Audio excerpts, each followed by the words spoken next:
years of excellence. Sun International Institute of Tourism and Management. చూడాలంటారా? Sonia Gandhi statement politics లెవెల్లో చూడాలండి, ఓట్ల కోసం. ఓకే. ఎందుకంటే దీనికన్నా ముందు ఇప్పుడు జరిగిన నిలంబూర్ అని చెప్పి ఒక ఎలక్షన్ నడిచింది, కేరళలో బై ఎలక్షన్. మొన్ననే ఓటింగ్ జరిగింది, రేపు దాని రిజల్ట్ రాబోతుంది, ఓ అంటే మండే రోజు. సో నిలంబూర్ ఎలక్షన్లో కూడా కాంగ్రెస్ వాళ్ళు ఇదే మాట్లాడారు. అక్కడ దీనికన్నా ముందు ఒక చిన్న ఫెస్టివల్ జరిగింది వాళ్ళ మస్జిద్లో. ఆ ఫెస్టివల్లో వీళ్ళు మస్జిద్లో ఏనుగులు తీసుకొచ్చారు. ఎప్పుడు మస్జిద్లో ఏనుగులు తీసుకురారు. అది కేరళలో హిందూ ఫెస్టివల్స్ మీకు కనిపిస్తుంది, ఏనుగులు కనిపిస్తుంది ఎక్కువ. తీసుకొచ్చి దానిపైన ఇస్మాయిల్ హనియా ఫోటో, పెద్ద బ్యానరు, మన లెబనాన్లో చనిపోయిన వాళ్ళ హెజ్బుల్లా లీడరు ఆయన బ్యానరు, అక్కడేమో యాబాజ్ సిన్వార్ బ్యానరు, ఇదంతా పట్టుకొని కూర్చున్నారు ఏనుగు మీద. ఎందుకు ఆలోచించండి. అది కాకుండా కాలికట్ ఎయిర్పోర్ట్ మీద, కరిపూర్ ఎయిర్పోర్ట్ అంటారు దాని మీద ఒక 2 నెలల ముందు ఒక దాడి చేశారు ముస్లిం లీగ్ వాళ్ళు వెళ్ళి. ముస్లింలు అని చెప్పాలి, ఎస్డిపిఏ వాళ్ళు చేశారు ఎక్కువ మట్టి, కానీ ముస్లిం సపోర్టర్స్ అందరు వెళ్ళి దాడి చేశారు. దాన్ని సిఐఎస్ఎఫ్ వాళ్ళు తిరిగి కొట్టారు. ఈ కేరళ యాంగిల్ నుంచి చూస్తే మీకు ముస్లిం ఓట్ బ్యాంక్, ఎందుకంటే ఇప్పుడు రాబోయే ఎలక్షన్ బీహార్, దాని తర్వాత యూపీ, దాని రెండిట్లో అస్సాం. ముస్లిం ఓట్ బ్యాంక్ కాంగ్రెస్కి చాలా ఇంపార్టెంట్ ఓట్ బ్యాంక్. కానీ నాకు సర్ప్రైజింగ్ ఫ్యాక్టర్ ఎక్కడ వస్తుందంటే, ఇరాన్ని సపోర్ట్ చేయడం అంటే షియా సపోర్ట్ చేయడం. మనం అర్థం చేసుకోవాలి. అవును, షియాలు మైనారిటీ ఏ కంట్రీలో. ఇప్పుడు ఇరాన్ ఒక్కటే షియా నేషన్. మన వైపు కాశ్మీర్లో, కార్గిల్ వైపు షియాలు ఉంటారు ఎక్కువ. అవును, ఎవరైనా కాశ్మీర్ వ్యాలీలో సున్నీలు ఉంటారు. మన హైదరాబాద్లో షియాలు ఎక్కువ ఉంటారు, ఎందుకంటే పర్షియా నుంచి వచ్చిన వాళ్ళు, మన నిజాం వాళ్ళ ఫ్యామిలీ, ఆసఫ్ జాహీ వాళ్ళు న్యాచురల్లీ షియాస్. ఇప్పుడు సోనియా గాంధీ సపోర్ట్ చేయడం నాకు అంత పెద్ద సర్ప్రైజింగ్ ఏం కనిపించట్లేదు, ఎందుకంటే ఓట్లు కావాలి కదా. హిందూ ఓట్లు రాకపోతే కూడా ప్రాబ్లం లేదు, కానీ ముస్లిం ఓట్లు మాకు కావాలని చెప్పేసి. కానీ ఇప్పుడు ఎలక్షన్ లేవు కదండి, మీరు చెప్తుంది. బీహార్ వస్తుంది కదా, బీహార్ కోసం బీహార్ వస్తుంది. దాని తర్వాత అస్సాం ఉంది, రెడీగా ఉంది అస్సాం. దాని తర్వాత నెక్స్ట్ ఇయర్ యూపీ వస్తుంది. సో వాళ్ళ కన్సిస్టెంట్ పాలసీ, వాళ్ళేం మార్చట్లేదు పాలసీ. ఇప్పుడు వాళ్ళు ఇరాన్ సపోర్ట్ చేయమంటారు. ఇదే ఇరాన్ మన మీద, వాళ్ళ ఓఐసీలో, వాళ్ళ ఇస్లామిక్ నేషన్స్ కాన్ఫరెన్స్లో మన మీద రెజల్యూషన్ పాస్ చేశారు. ఇదే ఖమేనీ 3 నెలల ముందు కశ్మీర్ని విడిపించాలి భారతదేశం నుంచి అని చెప్పారు.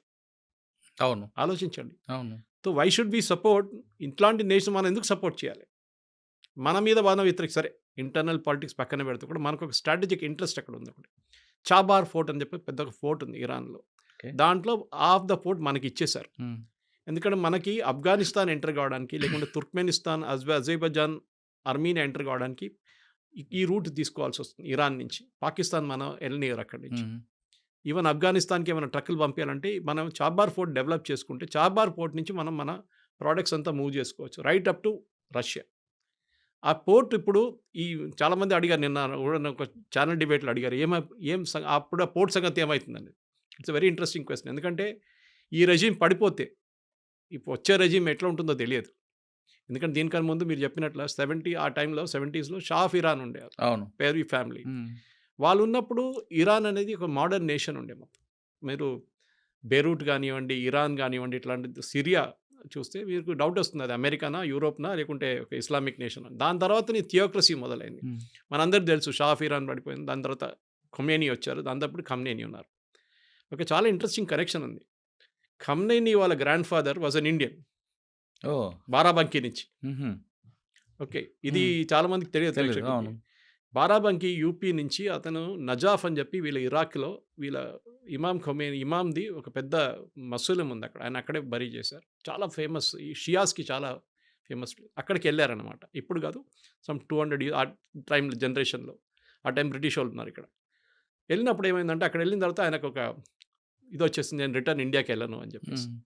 ఈ స్టార్టెడ్ స్టేయింగ్ ఇన్ ఇరాన్లో ఉండి అక్కడ వాళ్ళ నెక్స్ట్ జనరేషన్, దాని తర్వాత నెక్స్ట్ జనరేషన్లో పుట్టిన మనిషి ఖొమేనీ, వీళ్ళ ఫస్ట్ సుప్రీం లీడర్. వాళ్ళ ఫాదర్, ఇప్పుడున్న ఖమేనీ వాళ్ళ ఫాదర్ కూడా ఈయన ఫాలోవర్ ఉండే, వీళ్ళ గ్రాండ్ ఫాదర్ ఫాలోవర్ ఉండే.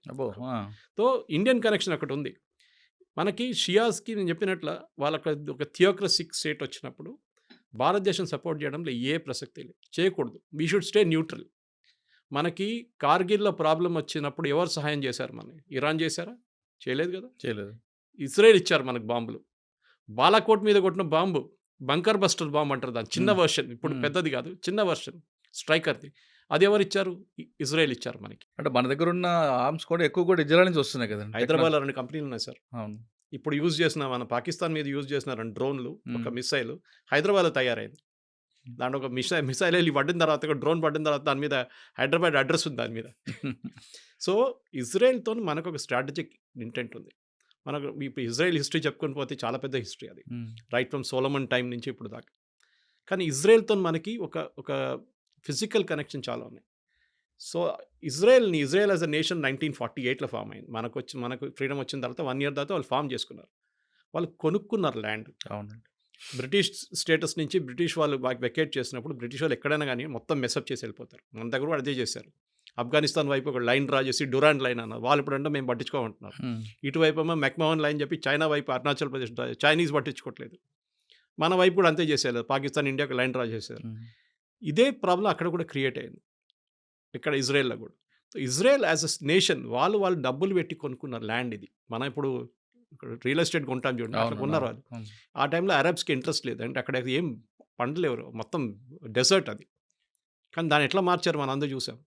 చంద్రబాబు నాయుడు గారు కుప్పం తీసుకొచ్చారు వాళ్ళని, తీసుకొచ్చి అక్కడ అగ్రికల్చర్ ప్రాక్టీస్ చేయమన్నారు ఇజ్రాయెల్ వాళ్ళ దగ్గర. So Israel as a nation మనకి ఒక సింబాలిక్ నేషన్. ఎందుకంటే నేను వచ్చే కేరళ నుంచి, మా ఇంటి దగ్గర నుంచి 16 కిలోమీటర్ దూరంలో వీళ్ళు వచ్చి దిగారు ఫస్ట్ ఆ టైంలో 17th సెంచరీలో.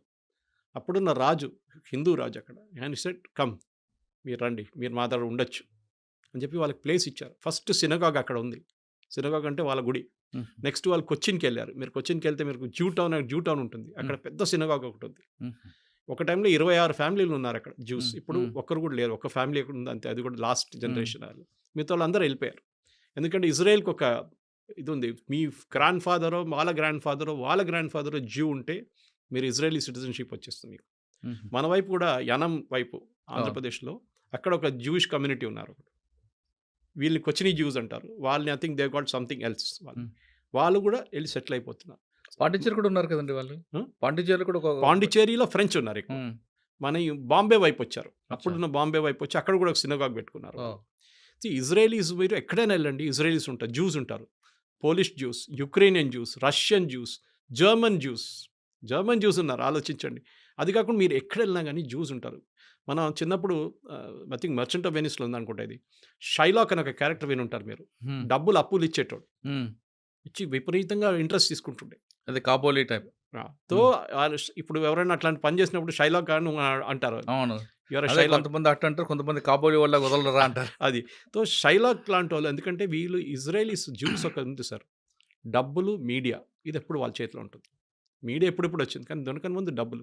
మీరు ఏ అమెరికన్ కానివ్వండి, ఏ యూరోపియన్ కానివ్వండి, ఫైనాన్స్ హెడ్ చూడండి, వాళ్ళ ఫైనాన్స్ అంటే వాళ్ళ డబ్బులు ఖర్చు పెట్టేది ఎవరైనా, వాళ్ళ మొత్తం ఫండింగ్ అంతా వాళ్ళ చేతిలో ఉంటుంది.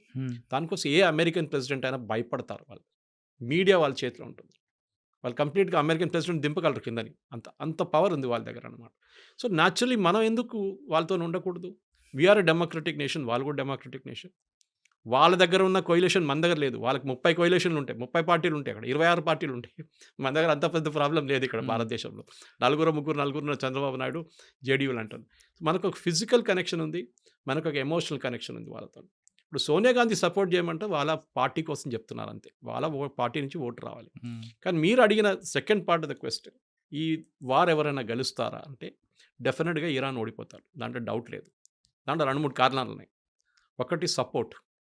మీరు చెప్పండి, ఒక్క దేశమైనా ఇరాన్ సపోర్ట్ చేస్తున్నారు ఇప్పుడు? Even Russia is not supporting. లేదు, ఎందుకంటే రష్యా వాళ్ళ గొడవలో వాళ్ళు పడి ఉన్నారు, మేము ఇక్కడికి చేంజ్ చేస్తామని చెప్పేసి. ఈవెన్ టర్కీ చేయరు, ఎందుకంటే ఇక్కడ షియా సున్నీ వచ్చేస్తుంది మళ్ళీ ప్రాబ్లం. వాళ్ళు రారు, ఎవరు రారు. ఇప్పుడు ప్రాబ్లం ఎక్కడ రాబోతుందంటే వీళ్ళ మిసైల్ స్ట్రెంగ్త్. ఇప్పుడు చూడండి, ఫస్ట్ డే స్టార్టింగ్లో 200 మిసైల్ కొట్టారు, డ్రోన్లు కొట్టారు. దాని 100 అయింది, మళ్ళీ 50 అయింది, మళ్ళీ 20 అయింది, మొన్న కొట్టిందేమో 8.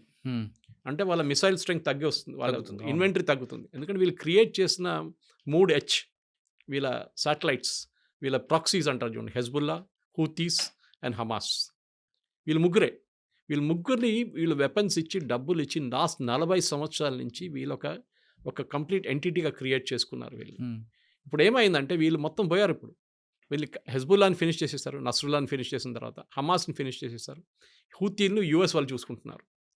చూడండి, హూతీ వైపు నుంచి ఒక్క మిసైల్ కూడా రాలేదు లాస్ట్ 1 వీక్లో. హెజ్బుల్లా అయితే మర్చిపోయారు ఫైరింగ్ అంటే ఏంటనేది. సో టెక్నాలజీ లాంటి ఫీల్డ్లో Israel is a leader sir. అది మీరు హెల్త్ కేర్ టెక్నాలజీ ఉండొచ్చు, డిఫెన్స్ టెక్నాలజీ ఉండొచ్చు, ఏ టెక్నాలజీ చిన్న దేశం అది. పాపులేషన్ మన ఢిల్లీ పాపులేషన్ లాగా దానికన్నా తక్కువ. సో అట్లాంటి ఒక దేశంతోని మనకి న్యాచురల్ అఫినిటీ ఉంటుంది. ఇరాన్లో ఇవాళ ఉన్న లీడర్లు రేపు ఉండరు, కానీ ఇజ్రాయెల్ ఉన్న లీడర్లు అక్కడే ఉంటారు. అది ఇవాళ నెటన్యాహు వెళ్ళి ఇంకెవరైనా రావచ్చు. గోల్డా మియర్ టైం నుంచి స్టార్ట్ అయింది అది. ఇట్సాక్ రబీన్ కానివ్వండి, బెంజమిన్ మెకెన్ కానీ వీళ్ళందరూ ఉన్నారు. ఇజ్రాయెల్కి definite they want and independent. వాళ్ళ as a nation we have a right to exist. ఎందుకంటే వీళ్ళ ప్రిన్సిపల్ ప్రాబ్లం ఎక్కడ వస్తుందంటే ఇరాన్ లాంటి దేశంలో ఇవాళ కూడా యుఎన్ డిబేట్ చూశాను నేను రాత్రి. చాలా బాగా రిప్లై ఇచ్చాడు ద ఇజ్రాయలీ డెలిగేట్. మీరు అంటున్నారు ఇరాన్ని మిమ్మల్ని ఇజ్రాయెల్ వాళ్ళు కొడుతున్నారని మీరు కంప్లైంట్ చేస్తున్నారు యుఎన్లో వచ్చి. మీరేమంటున్నారు? మీరు అంటున్నారు Israel has no right to exist. ఒక దేశం ఉండకూడదంట. అవును. మీరెవరండి చెప్పడానికి అది? అదే వాళ్ళ మనుగడ కోసం ఇప్పుడు చేస్తున్నారు కదండి. అదే. సో దే సర్వైవల్ అంతే. వాళ్ళు సర్వైవ్ చేయాలంటే వాళ్ళు దాన్ని మనలాగానే ఇటువైపు చైనా, ఇటువైపు పాకిస్తాన్, ఇప్పుడు బంగ్లాదేశ్ తయారైంది. వాళ్ళకు కూడా అంతే. మీరు 6 Day వార్ చూడండి, యామ్ కిపూర్ వార్ చూడండి, సూయజ్ కెనాల్ క్రైసిస్ చూడండి. దీని అన్నిట్లో ఇజ్రాయెల్ మీద దాడి చేశారు. ఎవరు? అందరు కలిసి. జార్డన్, సిరియా, లెబనన్, ఇటువైపు ఈజిప్ట్. తర్వాత ఈజిప్ట్ నుంచి అన్వర్ సదాత్ని చంపేసిన తర్వాత అక్కడ వీక్ అయిపోయారు. హోస్ని ముబారక్ వచ్చారు. ఇటువైపు towards Syria it was control by family, the Assad family. అటువైపు అమ్మ జార్డన్, అది కూడా ఒక మొనార్కీ నడుస్తుంది అక్కడ. సో ఇప్పుడు ఏమైపోయిందంటే వీళ్ళు ముగ్గురు ఎవరికి కొట్లాడలేదు ఇజ్రాయెల్తో. వీళ్ళకి తెలిసిపోయింది కొడితే వాడు రిటర్న్ డబుల్ కొడతాడని, డబుల్గా ట్రిపుల్ కొడతాడని వీళ్ళకి చాలా అర్థమైపోయింది. వీళ్ళందరూ కలిసి దాడి చేశారు కదా 6 Day వార్లో. ఈ సౌదీ అరేబియా ఫండింగ్ ఇచ్చింది వాళ్ళకు. ఇచ్చిన తర్వాత కూడా ఓడిపోయారు వీళ్ళు. అప్పుడు బేసిక్ ఉండే ఇజ్రాయెల్ దగ్గర ఫైటర్ ఎయిర్క్రాఫ్ట్ కూడా లేకుండే అప్పుడు. ఏదో అమెరికా ఇచ్చిన కొన్ని ప్లేన్లు ఉండే అంతే. ఇప్పుడు చూడండి ఈ ఇరాన్ దాకా వెళ్ళి 1500-2000 కిలోమీటర్ తిరిగి వచ్చి కొట్టి రిటర్న్ వస్తున్నారు. అది ఒక్క ప్లేన్ కాదు. మొన్న కొట్టిందంటే ఫస్ట్ దాంట్లో 200 ప్లేన్లు. And they didn't lose a single one. ఇప్పుడే మొత్తం డిఫెన్స్ వాళ్ళ ఎయిర్ డిఫెన్స్ కొట్టుపడేశారు. They having total dominance of the skies. అదే ఈవెన్ ట్రంప్ కూడా చెప్పారు చూడండి. సార్ ట్రంప్ పాకిస్తాన్ వైపు వెళ్ళడం, ఆయనకి లంచ్ పెట్టడం, ఆ పాకిస్తాన్ ఎయిర్ బేస్ వాడుకోవడం వెనక ఉద్దేశం ఇరాన్కి సపోర్ట్ చేయమని ఇండైరెక్ట్గా. పాకిస్తాన్ ప్రధానమంత్రి ఎవరండి? ఉండేరు షాబాజ్ షరీఫా. ఆయన ఎందుకు విలువలేరండి? అదే మునీర్ అంటే ఆర్మీ ఆఫీసర్, గతంలో ఐఏఎస్ఐ అది బ్యాక్గ్రౌండ్. హెడ్ ఆఫ్ స్టేట్ని పిలవాలి కదా. ఇప్పుడు అవును. డిన్నర్ మీరు ఎవరిని పిలుస్తారు? లంచ్ మీరు స్టేట్ ప్రెసిడెంట్ మీరు నరేంద్ర మోదీని పిలుస్తారా, లేకుంటే మన ఆర్మీ చీఫ్ని పిలుస్తారా? ఆర్మీ మోడీని పిలుస్తాం. అంటే ఆయన మోడీని attitude పిలిచారు కూడా. కానీ మోడీని పిలిచారు. ఇక్కడ మునీర్ అనే వ్యక్తి ఐఏఎస్ఐ బ్యాక్గ్రౌండ్ అన్నీ ఉన్నాయి కాబట్టి. ఐఎస్ఐ వాళ్ళు పాకిస్తాన్లో అల్లా అండ్ ఆర్మీ రూల్స్ అవును. అంతే. వీళ్ళిద్దరే నడిపిస్తారు పాకిస్తాన్. అందరికి తెలుసు. ఆ రోజు కూడా క్రైసిస్ జరిగినప్పుడు మీకు గుర్తుంటుంది. జేడీ వాన్స్ మాట్లాడింది అసీం మునీర్తో.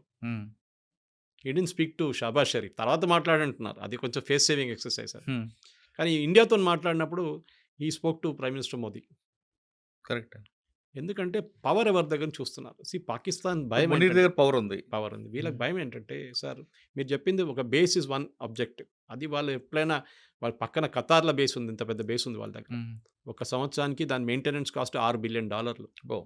ఎవరు పే చేస్తున్నారు? ఖతార్ గవర్నమెంట్ పే చేస్తున్నారు. ఆలోచించండి.